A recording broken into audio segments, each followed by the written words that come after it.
Minimal ada liberal mind untuk menghargai orang boleh berpikir dan harus berpikir supaya dialektikanya muncul tuh. Nah, tutorisasi selama ini adalah NKRI harga mati, 4 pilar apa namanya tuh, MPR segala macam itu. Jadi kondisi intelektual kita tidak dihasilkan karena pedagogi, tapi karena demagogi itu. Satu anggota DPR yang dekat sini itu demagog semua itu. Ya, karena dari awal dia tidak ditrain untuk bertengkar.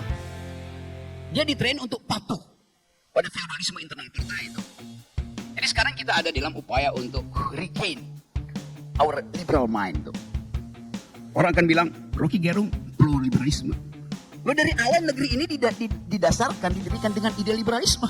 Kalau nggak ada liberalisme nggak merdeka negeri ini. Kalau liberalisme artinya merdeka tuh.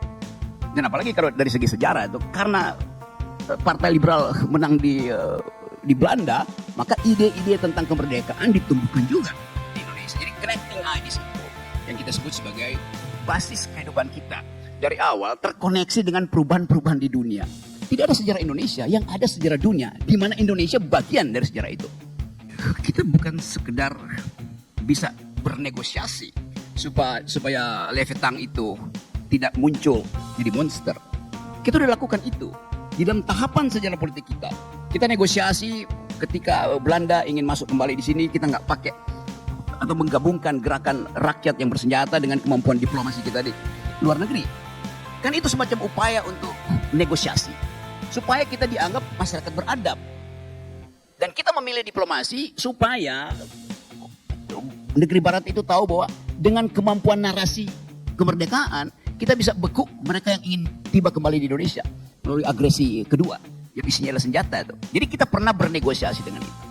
Bahkan era demokrasi liberal, demokrasi parlementer, seluruh fasilitas publik untuk menghasilkan diskurs dihasilkan oleh pertarungan ide. Semua pertarungan ide hanya mungkin kepada human condition di situ yang kita sebut liberal mind tadi. Jadi soal itu betul sekali, tetapi kemudian perlahan-lahan diskurs tentang liberal mind itu dihentikan oleh ambisi. Lalu ambisi Bung Karno waktu itu menghentikan liberal mind. Ambisi Pak Harto akhirnya menghapus liberal mind. Kita hidupkan kembali liberal mind itu ketika reformasi itu. Perjanjian sosial di situ adalah ethics first. Kenapa? Karena sebelumnya di dalam dua rejim itu ethics seolah-olah diabaikan.